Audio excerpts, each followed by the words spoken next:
Of course, this will be a romantic story like none that has come before. You think so too, right?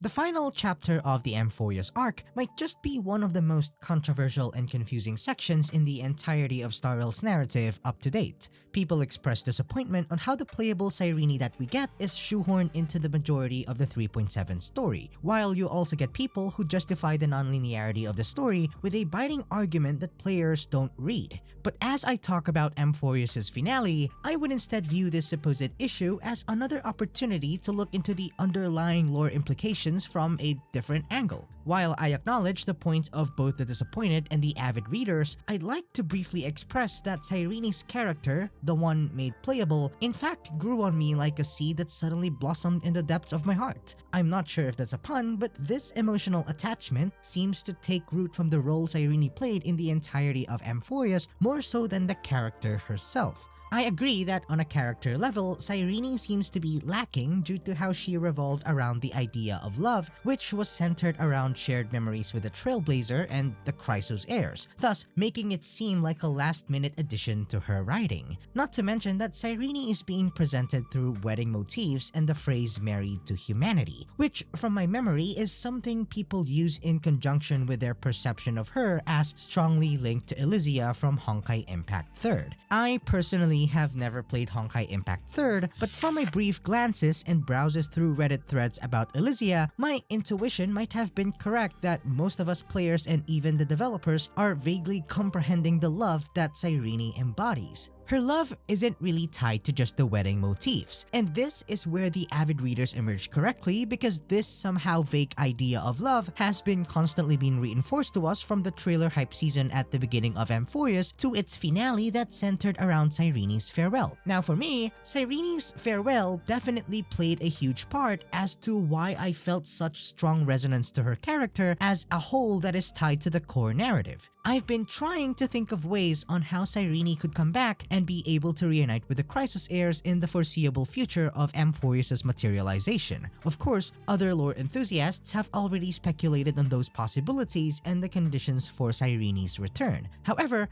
I believe it's a clever idea that we begin with the ongoing community controversy on Cyrene's writing and some players being lazy readers. This is not for the sake of critique, but maybe we could infer a couple bits of justification for the lore as to why the playable Cyrene has different motifs than the Cyrene we're familiar with in the middle parts of this epic arc. But as I've been thinking since the completion of 3.7, if we actually take more time to reread or replay the entire questline, there might be a lot of ways for Cyrene to come back. You may call it copium, but this possibility might perhaps be rooted in the same dilemma that makes Cyrene's character confusing. It's in the fact that her idea of love is made to be vague, and so is her farewell. Denalists, join me as I revisit and explore the nuances of Cyrene's identity, investigate our misconceptions of how the remembrance actually works, and look into how causality becomes the very loophole that can bring our Cyrene back to reality. I'm Merkanique, and I'll be putting the lore in Explore. Drawing the line. Love scattered across time. One of the most confusing aspects about Cyrene is that initially she was made to be mysterious as part of the early conundrum that we had with Phainon's memories and the Flame Reaver. We initially knew her as Phainon's childhood friend who he lost against the Black Tide and the Flame Reaver. When the Flame Reaver was revealed to be Phainon from the last of the 33 million cycles that aimed to regather all the cycles' core flames to delay Iron Tomb's rise, the story condensed its focus on the symbolism of the ceremonial blade. This would be the intersection of key names and terms such as Ides Elysiae, the Deliverer, Kozlana, and the Eternal Recurrences. This is also where we shifted from the Phainon-centric narrative focusing on each of the Chrysos heirs' preordained destinies to the Trailblazer-centric narrative, which focuses on redirecting the fate of Amphoreus as they re-establish the world to the outer cosmos. But throughout these narrative perspective shifts, Cyrene's mystery remained flexible. Even after we managed to gain administrator access to the Scepter's exomyth, we were mostly left speculating about her real identity. During that time, we kept on associating her with Mem or another important character that is tied to March 7th's past. That is, up until the cusp between the end of 3.4 story, where we unlocked access to the exomyth and Mem sent us to the beginning of a new cycle, being the beginning of 3.5 story, where we once again met with Cyrene. We were able to establish a stronger connection between Cyrene, Mem, the Ripples of Past Reverie, and Philia 093. Granted that the scepter could not recognize the ripples of past reverie and labels Mem as an unlogged electrical signal that grew from the Trailblazer, the presence of obfuscated information in the exomyth were enough to suggest further connection with March and even the path of remembrance. This was only further confirmed in 3.6, where the appearance of Evernight touched up on the title of Pure Child of Anasrava, as she lets her stance be known that she is against the remembrance, and that the entire Memoria Tide was due to her sense of protectiveness of March, who wished for the trailblazing journey to never end. After the confrontation between March and Evernight in the light cone based off of Cyrene's memories, Evernight revealed the power of Oblivion to be the enigmata and wishes for March to forget the title of Pure Child of Anasrava. Among these pure children happened to be Cyrene, whom we could probably allude to be one of the sisters that Evernight was looking for as a sole purpose of being in Amphoreus. That is, if we take the Memo Keeper's words back in the path space. I made a video about Evernight's motives during the story in 3.6, and there I also explained the part where Evernight expounded on the idea that Fuli planted a lie that took on the form of the dream that Cyrene clung to. I also explored some possibilities of Evernight having an extended concern over Cyrene, as well as how her initial protectiveness that was only concerning March might even be involving Cyrene. So if you're interested to know more about it, I really recommend that you check it out and feel free to comment down what you think about my explorations. Eventually, as we head to 3.7, we shifted our focus into trying to discover what the Demiurge truly is. Back in 3.6, Anaxa pressed the question on Lygus aiming to gather information about the Demiurge, to which Lygus had to lie about claiming that he killed the Demiurge just so he could create another analogical yap session about removing the scepter's initial prime mover of life. The idea for Iron Tomb to not have a head is founded on the justification that destruction would enable its instinct to think that it has won in the first place, thus Lygus setting it to be the endpoint of Noos's calculation on the prime mover of life. This sparked the investigation of our two genius companions, where we eventually learned of the truth that Lygus never managed to kill the Demiurge even after attempting to blast it with a Stellaron. Since the beginning of the experiment, it was implied that Lygus might have to resort to hiding away the Demiurge deep within the kernel layer of the scepter. And during the Trailblazers' visit in the Great Tomb, they were able to access memories of Cyrene narrating the events of the Flame Chase to an undisclosed audience, which by 3.7 was revealed to be the Demiurge all along.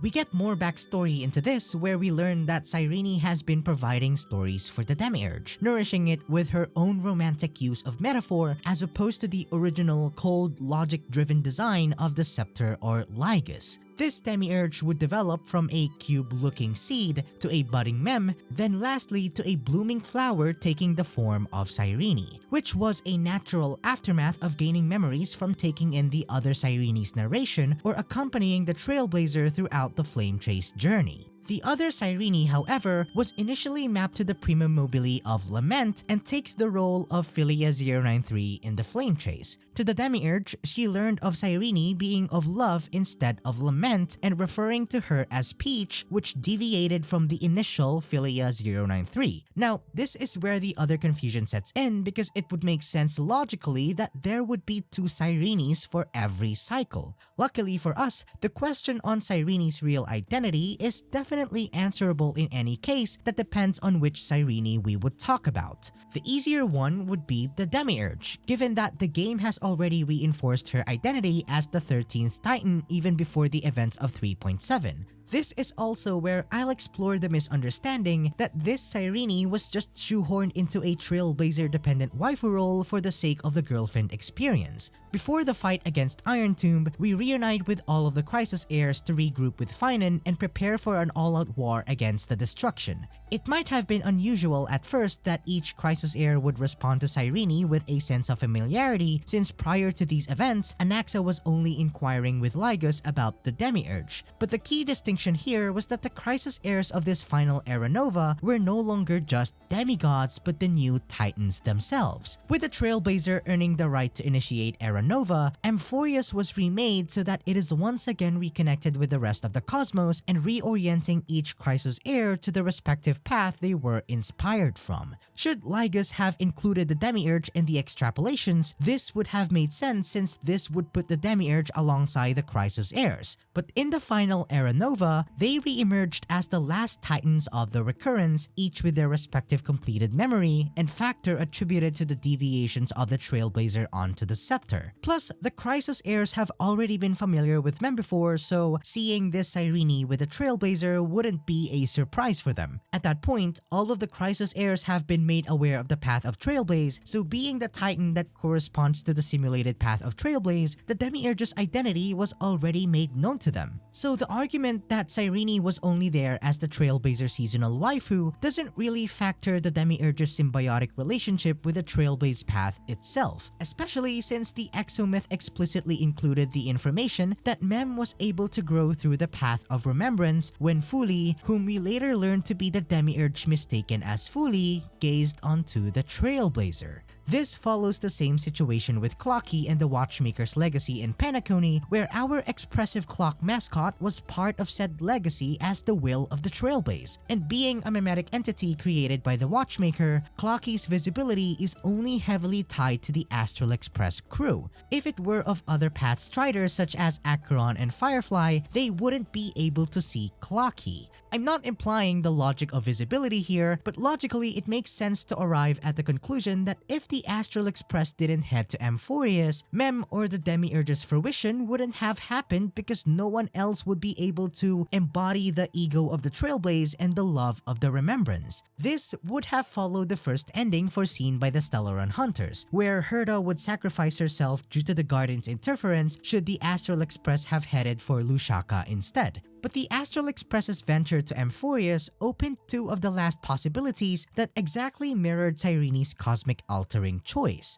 Following the defeat of Iron Tomb, Cyrene created a final eternal page that would close the causality of Amphoreus, ensuring that Iron Tomb will stay defeated. She needed to make this choice or else the first possibility of the Amphoreus route would still head towards destruction, and the loss of the Flame Chase journey would repeat eternally. Ironically, this would be her last choice ever, and this even reinforces the recurring narrative idea that the concept of choice has always been tied to the Trailblaze, and it seems to influence the expressions of other paths. Back in Belobog, the will of preservation was ignited once again because of the deliberate defiance of the Trailblazer against Cocolia's embrace of the Stellaron. Then in Penacony, the Trailblazer was able to attract the gaze of Shipe in their declaration that the Penacony in Mikhail's dreams does not belong to order. We didn't have any clear insight as to how the harmony as a path were expressed under the influence of the Trailblaze, but maybe the childlike nature of Clocky and the dreamscape would reflect certain aspects of harmony. Maybe that can explain Tribbie's mapping to the harmony with how she's been manifested as physically looking like children, or the appearance of Pepachis as natives of Penacony. Then in Amphoreus, they are able to suggest both Trailblaze and Remembrance as its simultaneous destination when their battle against Iron Tomb reflected their rejection of the Scepter's false answer. When the responsibility of choice falls under the Trailblazer, what is left for the Demiurge is to ensure the certainty of the effect of that choice to the point as to not have any choices herself. This means that she would have to embody Remembrance as the dialectical expression of the Trailblaze, whereas if the Astral Express heads towards tomorrow, she would head towards yesterday. Should the Express exercise free will, she would submit to a causal duty, and should the Nameless choose salvation, she must choose sacrifice. The Demiurge, being the corresponding titan to the simulated Trailblaze, aligned with Noos's initial directive to the Scepter, tasking it to nurture a lifeform possessing an ego. This was all before Lygus discovered the Scepter. Ego could also reflect the Trailblazer's power of choice, and I think that the reason why it would be Herta in the spotlight if the Astral Express didn't venture to Amphoreus is due to two reasons. That one, it could be that Herta has the most aligned agency to the erudition who could take interest in Amphoreus, or two, it could merely be because Herta already brushed off with the Astral Express's influence that she could be viewed as an extension of the Trailblaze. But if the Demiurge aligned with the Trailblaze and was the manifestation of ego, why then would she express it through the Remembrance? This is where the original Cyrene comes in, who we could better associate with as the Ripples of Past Reverie or the original Philia 093. As Herta and Skrullum were searching for the whereabouts of the Demiurge, we learn of the backstory and the actuality of what has really been happening in the repeating instances of memories where Cyrene is narrating to someone in the Great Tomb. For every chance she gets, she brings stories and new learnings that nourishes and nurtures the Demiurge. This is where the Demiurge started associating Philia 093 to Peach and her primum mobile of lament to love. Now onto the Ripples of Past Reverie, the exomyth includes a note that it is the Demiurge's memory that has swept through time, which left numerous gaps in Amphoreus. I would assume that the Cyrenes involved in the exomyth's Forgotten Years are instances of the Ripples of Past Reverie. Specifically, I think the Forgotten Years would consist of March's arrival in the Path Space as she is welcomed by the scheming Memo Keepers of the Garden, as well as Evernight's own scheme of the Memoria Tide. This also checks out because the Forgotten Years were said to be caused by Philia 093, March, and Evernight, all of which have interacted with each other in the examples I mentioned.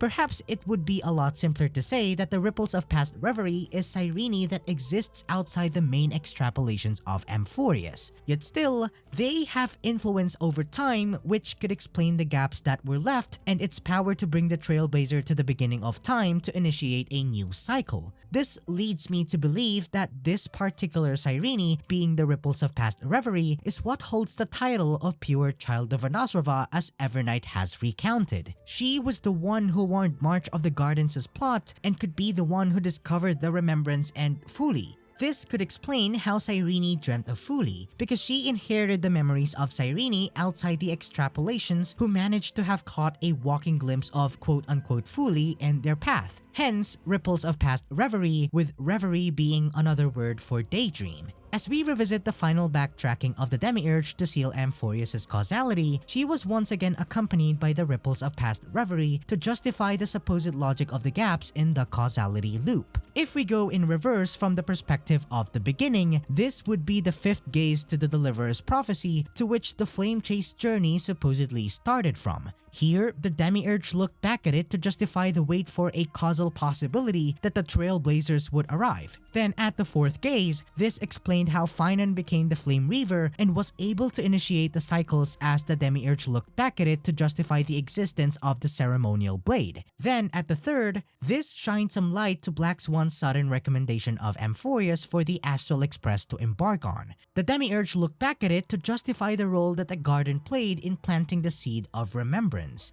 At the second gaze, March 7th's 97 solar journey was witnessed, and this may be confusing because the Demiurge looked back at it only to justify that her skills with the bow came from March. But again, this could be a shared trait that can easily be tapped upon by a fellow pure child of Anasrava. Lastly, at the first gaze, we were clarified about the Trailblazers' actual initial circumstance that they suffered from lethal injuries. This was the important part where the Trailblazer looked back at it to justify that it wasn't Fuli who appeared in the dream or kept the Trailblazer intact, but it was her all along. Yes, she lost memories as she gazed backwards to the past since she's basically regressing, but more importantly, the final return to Ides Elysiae had her enter slumber and wake up as the small Peach Cyrene again. The final stretch from which there were two of Cyrenes accompanying each other eventually converged into a single Peach lying on the fields under a great tree. The Demiurge regains the Ripples of Past Reverie, regaining her identity as a pure child of Anasrava, thus becoming that of the path that freezes the causality of Amphoreus. In essence, this also justifies the original task of the scepter, that being to nurture a lifeform with an ego, just as Philia 093 nurtured the once Demiurge seed with love and eventually coming back to herself at the end. All in all, we can understand Cyrene as less of a paradox but rather a self-justification of her love towards humanity. Should you treat it as canon and more of an Easter egg that her real identity is Elysia, it would still fit the theme of marrying humanity. The self-justification in Amphoreus suggests that from an ego, it learns of love, then loves humanity as an extension of itself, only to discover at the end that humanity is core to the ego, learning that it was returning to itself with love as teachings, thus reverting back to a state of pure ego that is ready to learn of love once again. It's a cycle of mutual self-justification between love and ego, a dialectic self-justification of the loop of Amphoreus that was once thought to not have an origin nor end. The prime mover of life wasn't destruction, but love. The ego. It defines itself in oppositions where the numbers 093, if inverted, results in the word ego. As the Trailblazer makes the choices that lead to tomorrow, the demiurge eternally reinforces the past with love to become the ego that watches over tomorrow from yesterday. And I believe this is among the most beautiful expositions of another path's expression that's been influenced by the Trailblaze. However, there are still a couple of things to untangle, considering that before Cyrene embarked on her return gaze to the past, Herta revealed that Fuli is yet to be born. This made me think if Hoyoverse did a massive retcon for the Remembrance path, but then I realized that Fuli has always been a mystery even in the accounts that involve Louis Fleming, where he was said to have had an encounter with said Aeon. Thinking about it, there's not much analysis yet going on about the motives of each Aeon and the conditions for which they often appear. Thankfully, Herta's information alone might have suggested that we know little about the Remembrance and that we might have even misunderstood Fuli. And so, we go from Cyrene's nuances and use it as a key reference to get to know more about Fuli, their workings, and the innate differences of the Aeons and systems from each of their own. Sensing Ideals, the Eccentricities of Cosmic Perspectivism.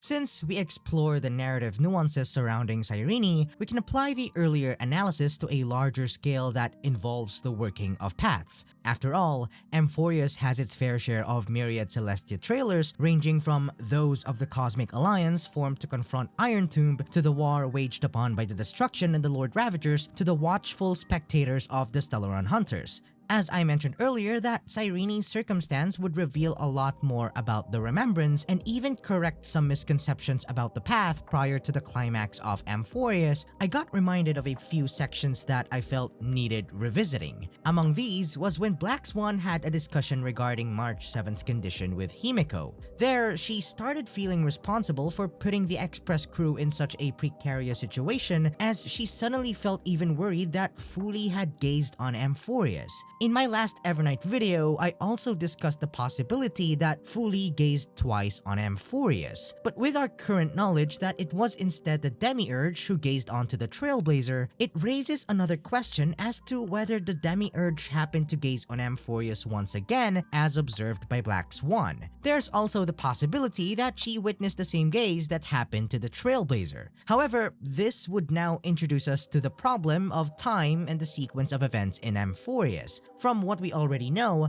March 7th arrived in Amphoreus first before the duo even crashed in Yanosopolis. This was further supported when Cyrene gazed back at the memory of March 7th's arrival, which was after her first backward gaze onto the Trailblazer upon crashing. The idea that Fuli gazed twice came from the prior information that Amphoreus is also fettered by the Remembrance, and that Cyrene shared with Phainon about the god that appeared in her dream, which offered them a sort of deviation from Lygus' original plan. It also happened that these were the respective third and fourth gaze during Cyrene's backtracking to the past. So if it's well justified that any influence from the Remembrance was not Fuli and was in fact due to Cyrene being both Amphoreus' origin and end, then that would mean that Fuli didn't gaze twice. The gaze probably happened 5 times as Cyrene did at the end of 3.7, or Fuli had never gazed at all. Isn't that confusing? Well, it turned out that we might have had some misconceptions about the idea of an Aeon's gaze, especially that of the Remembrance. Perhaps the gaze happening 5 times and Fuli never gazing are not a matter of or, but a matter of end. These are both true from how we knew the truth of what happened with Cyrene. Even Evernight's statement, where she said that Fuli planted a false hope in Cyrene, can be taken as truth since we knew later from Herta that Fuli is in fact yet to be born.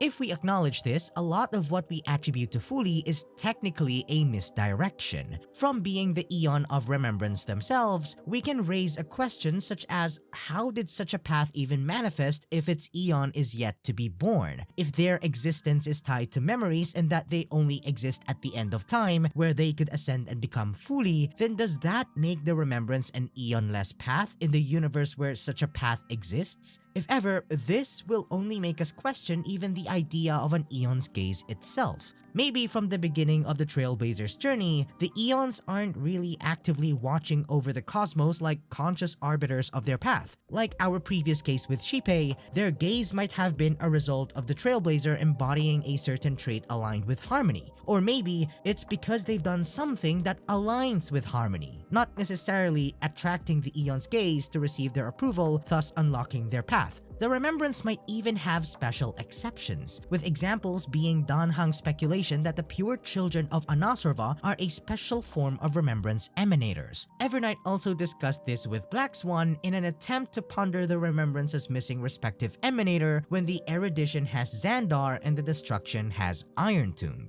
Somehow, I further understood the entire motive of Evernight and why she's so protective of March after discovering the situation of Cyrene. The Remembrance only know of their Aeon as an idea as opposed to other Aeons that exist at present like Nous. And when this supposed Aeon could only exist at the end of time, the next ones that the Garden would shift their reverence to are the pure children of Anasrava. They're the closest to represent Fuli, being that they contain different facets of Fuli themselves. This leads us to another confusion within the community as to whether or not Cyrene became Fuli. I see a lot of opinions about this. Some say that Cyrene only became the Fuli of Amphoreus, while some say that if March, Cyrene, and other pure children reunite, then Fuli can once again reform. The argument that Cyrene serves as the Fuli of Amphoreus seems to be the most accurate conclusion we could have about the turn of events in Amphoreus' ending. Besides, we unlocked the Beyond Time Eternal page section of Amphoreus, which gives us the idea that Amphoreus really reached its end of time, thus fulfilling the condition for the ascension of its own Fuli, which had Cyrene eligible to undertake the ascension role. But what's interesting is that there are quite a number of speculations on how Cyrene could potentially come back. As someone who copes for that possibility, I entertain the idea that if someone else, presumably another pure children of Anasrava or Fuli themselves, take the place of Cyrene, then Cyrene would be lifted from her burden of shouldering an eternity worth of her circulating her memories. Though I will discuss this later because I want to save this section for last. The point is, this suggests that we see the different paths as kingdoms that are ruled by one monarch sitting on their palace's throne, which in this case would be the Aeons. However, this clearly isn't the case as Kafka gave us information way back about Aeons' mortality. She suggested that an Aeon can die through the collision of its path with another that shares overlapping concepts. Such was the case for Xipe the Harmony assimilating Enna the Order. But the thing is, the Destruction devlog also touched upon similar paths that still managed to coexist for various lengths of time, such with the case of Preservation and Remembrance, as well as Abundance and Propagation.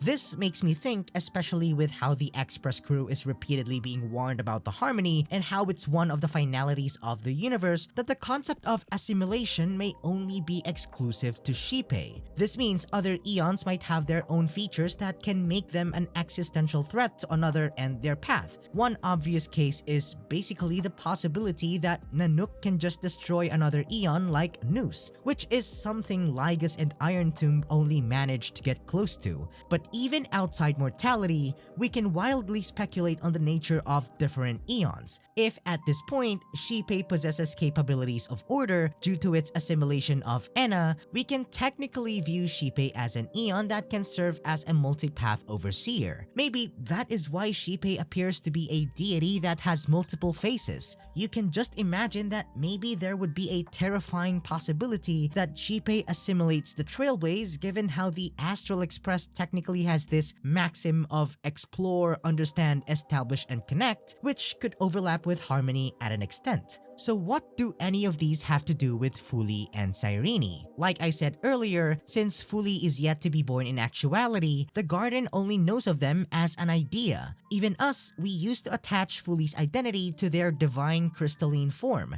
When Evernight revealed that their physical form was shattered, this evoked a form of shock because then we would have gotten the impression that Fuli has fallen, just as Cyrene asked in her pivotal conversation with Herta. But since that wasn't the case, Fuli might have remanifested as something else, something closer to the result of their shattering, something like the pure children of Anasrava. I might have complained with hoyoverse's bloated dialogue, but for the case of Cyrene, her recurring analogies of seeds, flowers, and trees already gave us hints on how Fuli might have manifested. A tree would be something like Cyrene, a pure child of Anasrava that ascended to become the likes of Fuli. The fruit that grew from the nourished tree would be the ripples of past reverie, the manifestation of a pure child of Anasrava's memories. We can then take Fuli's shattering as something akin to a tree's scattering of seeds, to which these seeds would be the pure children of Anasrava, who could one day grow into the great tree being Fuli. This could be what the garden meant by scattering the seeds of remembrance. It's not that the remembrance is an eonless path, but rather if we compare it to the harmony, Fuli would be the inverse of Shipe in such a way that they are multiple eons that preside over the same path. Needless to say, this would mean that Cyrene can ascend to become Fuli. March can also one day ascend to become another Fuli, and so could the other pure children. And this duplicity of Fuli would make the cosmos' idea of the remembrance eon themselves. However, I could be wrong since I think this game really does a great job of preserving the mystique of the eons. But now that we get to know a little bit more about the remembrance and bits of the other paths, we can make use of their different philosophies and frameworks to dive deeper into how they approach the natural concepts of the universe, such as time, origin, and its new realm of causality. I will also explore how this concept of causality will become its own bane that can suggest how in the future, Cyrene could join the rest of the cosmos once again. A footnote to append: subjectivity, certainty, and embodiment to concepts. I like to revisit one more aspect to the Demiurge's identity, that apart from being the 13th Titan and the supposed head of Iron Tomb, the Demiurge was also the first Noospore. Being a part of the scepter that is vital for carrying out Noos's task to nurture a lifeform with an ego, this makes the Demiurge first and foremost a product of the erudition.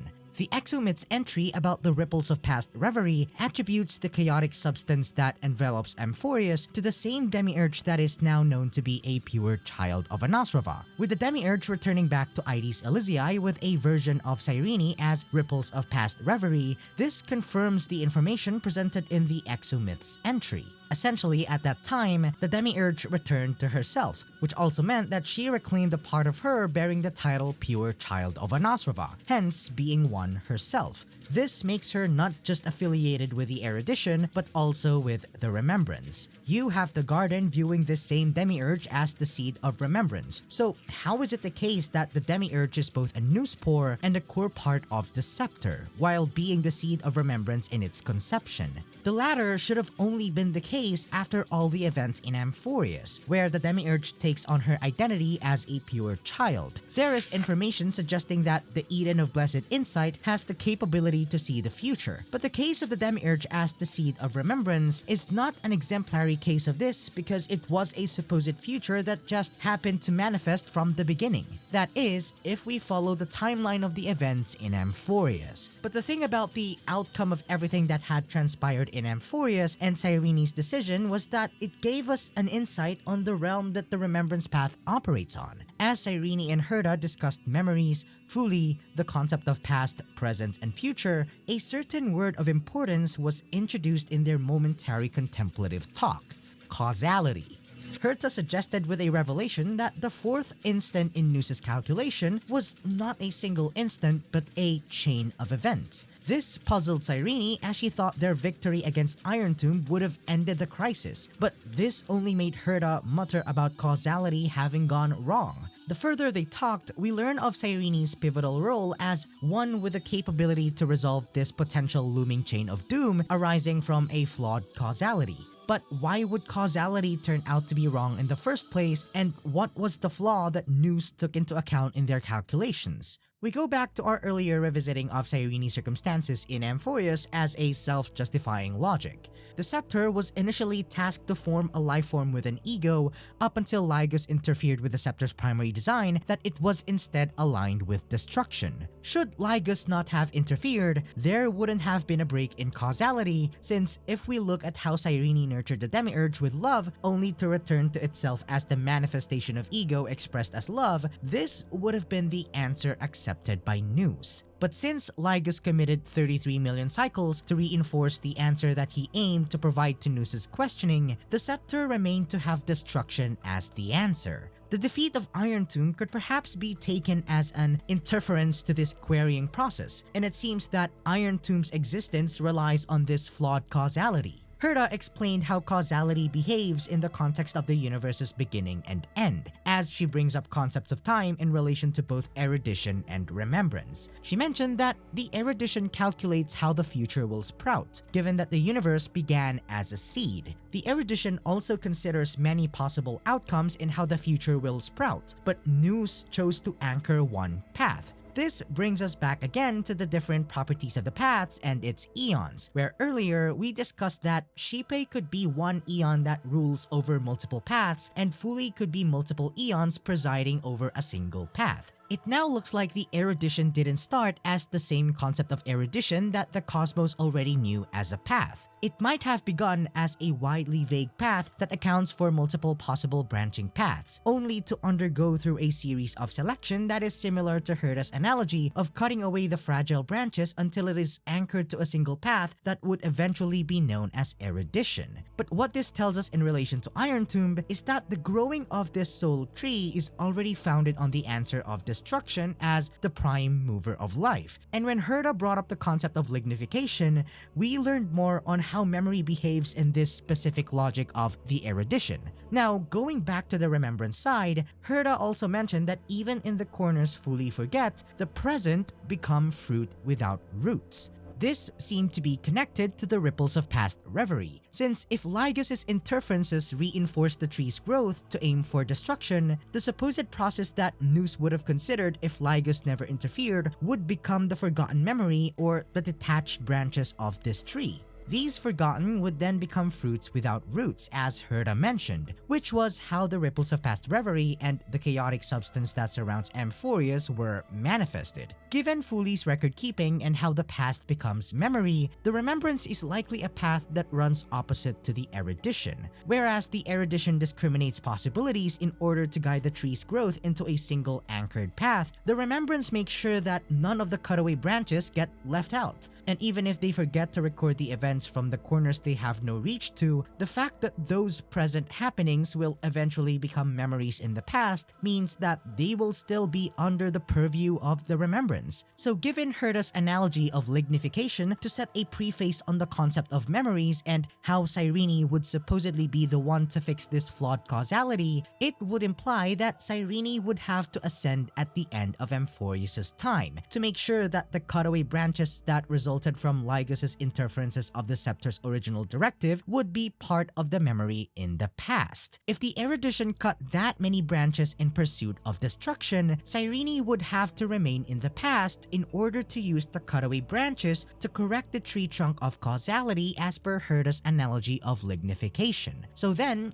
what is causality? We already knew that for the erudition, causality is a form of logic that adheres to the guided path that Nous anchored with. But what it had to do with the remembrance is something that we already knew before we kickstarted the universe once again in the middle of the fight against Iron Tomb. In that transitional moment where Cyrene and the Trailblazer shouldered the remembering of the entirety of cosmic life, we encountered a memory of Kafka where she told the Trailblazer about the very purpose of their journey in Amphoreus. Alongside words of encouragement, she goes over the progression of the events from start to finish in detail, highlighting the mutual role of the Trailblazer and Cyrene in treading on the path of remembrance, which Kafka reiterated to be the fourth kind of finality. There, she also mentioned that with love in Cyrene's heart, she will ascend at the end of time to become the master of causality. Now, first things first, This doesn't suggest any deviation from my earlier analysis of Cyrene and Herta's conversation with her after the battle against Iron Tomb.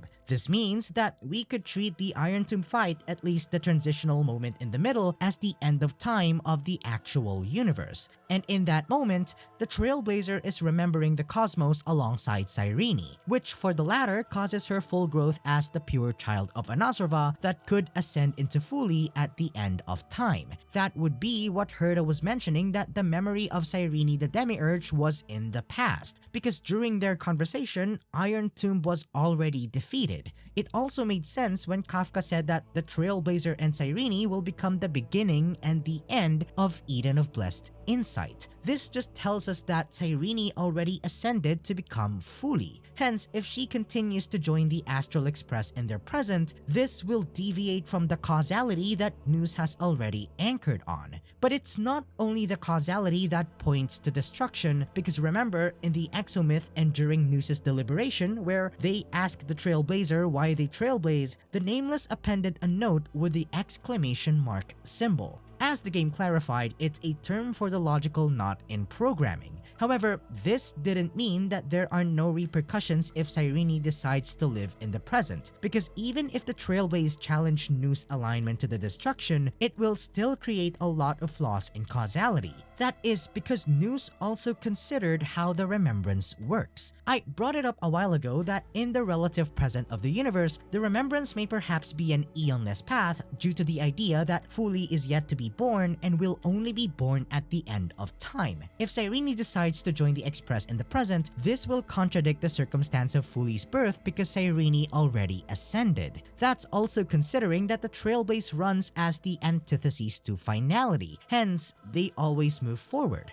They cannot entangle with the remembrance or else it will create a major contradiction in causality, which I already supported with the analysis that the remembrance serves as the Trailblaze's shadow that always keeps watch. The Eden of Blessed Insight is pretty much the last moment that Cyrene and the Trailblazer had together. For the remembrance, causality is what exists outside time and also allows them to observe time. To be the master of causality in the context of Herta's tree analogy would mean that they must exist independent of the tree itself to gather the cutaway branches to reinforce the trunk of the universe. In a way, the Eden of Blessed Insight is the realm of causality, and as it stands right now, Cyrene had to live in that realm because she was the only one who could ever fix the gaps of causality. So with everything that we've discussed, what then are my proposals to support the idea that there are many ways for Cyrene to come back? For that, I would focus on two main possibilities. The first being an exposition with the Trailblaze as another actor of causality, and the latter would be credited to a path that we've already encountered and would have fixed Amphoreus should they have been involved.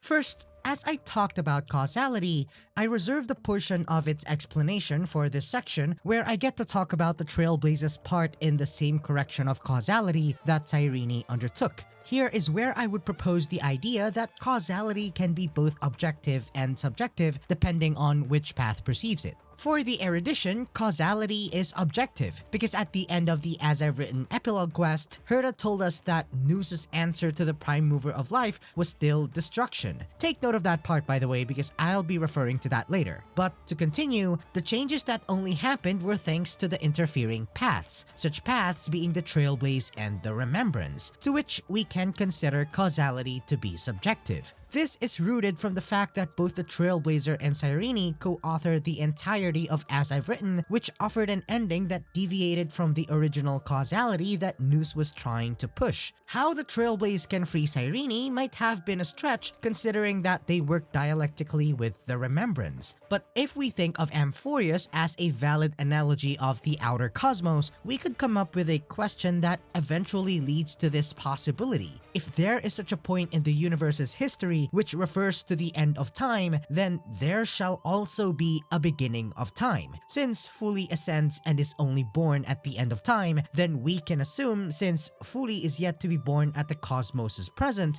that Fuli quote-unquote dies at the beginning of time. And going back to the Myriad Celestia teaser with Evernight, she mentioned that the divine crystal vessel that is being referred to as Fuli was shattered, which conceived many pure children of Anasrava, with one of them eventually being March 7th. The reasoning behind the shattering, however, was still left unknown for some reason, and if we think that Fuli really ceases to exist at the beginning of time, then their shattering must have been caused by the beginning of the universe. This raises a question that if there is such a thing as finality, which is a point in the universe's history to which it faces its end, then what is responsible for its beginning? This is where the Trailblaze comes in, and obvious enough, they are my answer to this question. In the Scepter, the Demiurge was designated to the Genesis track, which was the simulated path of Trailblaze, and as things settled down after Amphoreus, alongside the ascension of Cyrene at the end of its time, makes you think that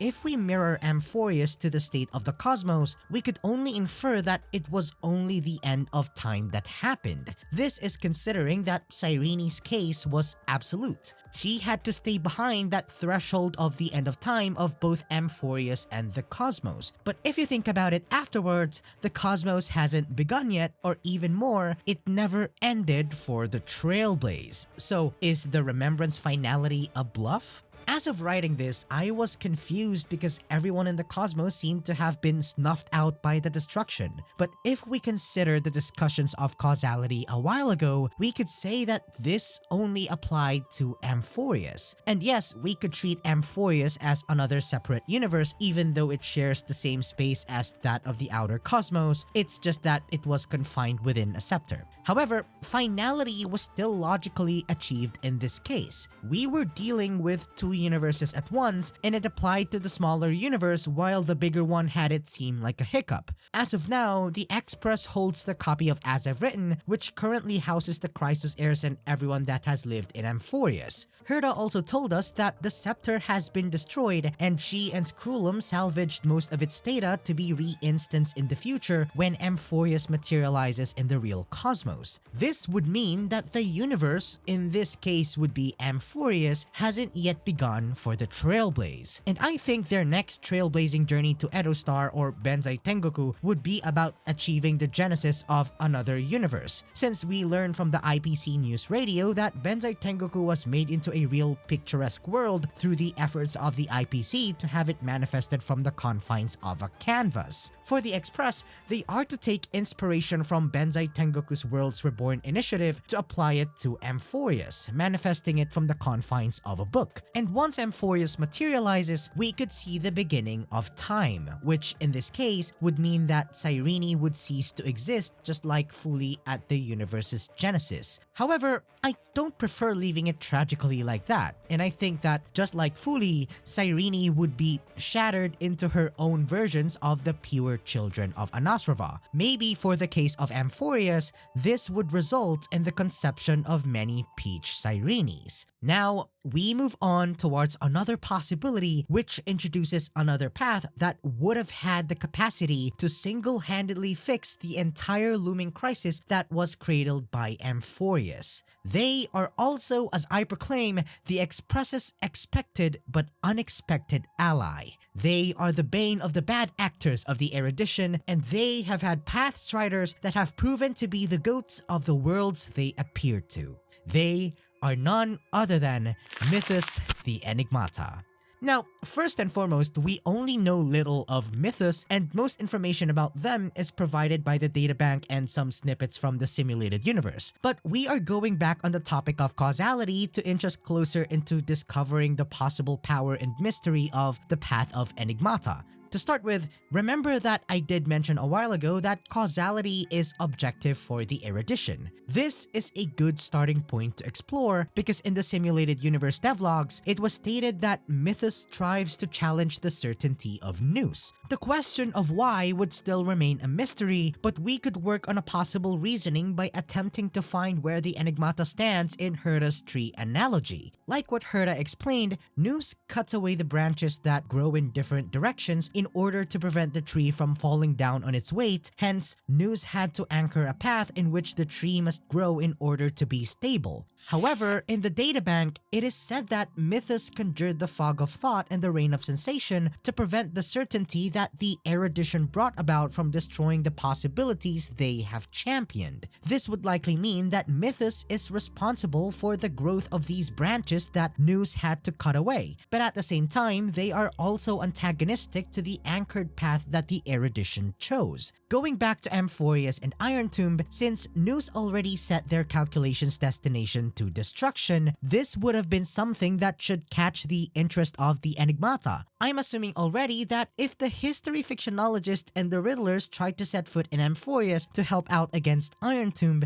they would have single-handedly snuffed the Lord Ravager out and put an end to Lygus's pointless debate. I'm not glazing the enigmata, but rather I'm just giving due credit, especially when the databank has sufficient information about the possible power of the path based on its existing factions. The riddlers are capable of messing with semantics and weaponizing metaphors to destabilize texts and languages, therefore also tampering with definitions. The history fictionologists consist of emanators of the enigmata, whose group aims to destroy objectivity and to erase and fabricate history. Amphoreus would have been a perfect world for them to showcase their path's power, especially since Amphoreus was also made to be a work of fiction through As I've Written. If the universe were to be threatened by this flawed causality should Cyrene have continued to live in the present, then both the riddlers and the history fictionologists would have been more than armed to deal with this crisis by simply destabilizing all logical conjectures that would nevertheless still result to destruction, since this is the certainty that Nous has brought. Though understandably, the enigmata can be a threat on their own, and we have already seen this play out with evernight. While they have relentless pursuit in challenging Nous' certainty whatever it takes, this nonchalance towards consequences could be putting the cosmos in greater danger than it would have been with Iron Tomb. But it's still weird to me that enigmata was not considered a finality due to the destruction that it can cause to the universe. Regardless, the enigmata would have been a perfect foil to Lygus's plan, and when Cyrene was supposed to close the gaps of causality by staying in the past, the history fictionologist could have bailed her out by tampering with the definition of the prime mover of life and messing with the semantics embedded within Nous' directive of nurturing a life form with an ego. If it were the case, then there would have been a possibility where Cyrene joins the Express as a result of the fabricated logic that the enigmata implanted on the scepter. But at present, what Evernight didn't want to happen for March unfortunately happened to Cyrene, and maybe that's the reason why she had to emerge this early. Right now, there is no need for the enigmata to show up because the Iron Tomb crisis has been resolved. But should the Trailblazer desire for Cyrene to come back, this is where another possibility comes in. This time, we take inspiration from Gallagher and his pet Dormancy. Back in Penacony, we had the encounter with Dormancy, who in Faint took the life of Firefly. Later we learned that Firefly didn't die and was instead transported to Dreamflux Reef, to which the act of transportation was the main essence of Dormancy. Dormancy was a mimetic entity that was created by Gallagher using the power of the enigmata. We can imply here in extension that it worked from the basis of using people's fear of death and murder, which exploits a loophole from the idea that people cannot die in the dreamscape. However, after the final confrontation with the Harmonious Choir and breaking free from the grasp of order, Dormancy still continued to exist as a mimetic entity while Gallagher abruptly disappeared, leaving the note of farewell to the Nameless. Perhaps both mimetic entities had a twist in their existence. Gallagher was made by a history fictionologist back when Penacony was still a byproduct of a Stellaron disaster, and when he talked to us as a history fictionologist, this wasn't literal in a sense that Gallagher himself was a history fictionologist. He just simply doesn't exist in actuality because he was more or less a virtual avatar that can bridge communications between those who interact with him and the history fictionologist that's behind his creation. Dormancy, however, was allowed to exist as long as it stays in the dreamscape, because the nature of the dreamscapes being a combination of the remembrance and the enigmata makes it conducive for such an entity to continue existing. This also touches on information regarding the mimetic entities made by the remembrance, where they seem to be permanent and more unbound in contrast to Gallagher and Dormancy. Cases of these can be observed with Black Swan and arguably even Cyrene, the one who grew from the Trailblazer and became the Demiurge. We don't know if Memo sprites fall under the same category, but I'd leave it up to you who's watching this to give it some thought. The thing is, Cyrene's parting is not the same as the likes of Gallagher or even Misha. Cyrene still exists, it's just that she's stuck in the past. However, the book as I've written isn't really time-bound to take this into account, and I would assume that the book that the Trailblazer aimed to mass-produce across the cosmos is the same book that we can access where we view all of the Chrysos heirs that also included Cyrene. Plus, given that the Trailblazers share the responsibility of remembering with Cyrene in that transitional moment, Cyrene should still exist in the Trailblazers' memory, and it seems that love will continue to fuel that memory based on what Kafka shared with the Trailblazer that they will teach Cyrene love. Black Swan also shared that memories are permanent, which allows her to continue existing, although with the recurring problem of possibly straying away from the self, which is also the whole idea with Cyrene's backtracking and self-justifying the concept of ego. With that being said, the Trailblazer could absolutely bring Cyrene back at will, but he first needs to gain access to some sort of power from the enigmata. The idea is that he can achieve it the same way Gallagher created Dormancy, because from my various exploration of the concept of love, as well as some players' critique of it being shoehorned to Cyrene, this already created a fundamental loophole that would run similar to Penacony's view of death's impossibility. Especially when considering that Kafka revealed to the Trailblazer that they will teach Cyrene what love is. This runs in contradiction to our already existing idea that it was she, as the ripples of past reverie, who taught herself love. At the same time, Amphoreus' causality also encounters this paradox of beginning and end, which was later self-justified by Cyrene to align Noos's answer with their initial directive of nurturing a lifeform with an ego. If the Trailblazer gets a sort of help from a history fictionologist to exploit the semantics behind love and ego, they could create Cyrene as a full-fledged mimetic entity that goes by the real guise of maybe the concept of the word reverie. However, just as Dormancy was allowed to exist within the confines of the dreamscape, this possibly might also come with a catch. Since Cyrene and the Demiurge were only made possible thanks to the track of Genesis brought about by the simulated path of Trailblaze in Amphoreus, I could see three constraints that manifest in this possibility. One is that Cyrene might only be allowed to exist within the confines of the express train. 2. Cyrene can't go in far proximity from the Trailblazer, so she can only go wherever the Trailblazer goes. And 3. Cyrene can only exist as long as the Trailblazer brings as I've written with them. These are my possible theories as to how Cyrene could come back. But for all of you who's watching, I'd like to hear your theories in the comments below. But of course, such possibilities would allow it to become a great fiction like none that has come before, and I'm sure that Mythos thinks it too. Thank you, Denalists, and I appreciate your time watching this long, copium-filled Honkai Star Rail video. If you want more of these causality-defying, memory-inducing, lore-adjacent deep dives, consider liking this video and subscribe to stay tuned in more of my explorative videos. And with that, I'll be seeing you in the next video. I'm Mechanique, and this is Lore and Explore. I wish you all great days ahead.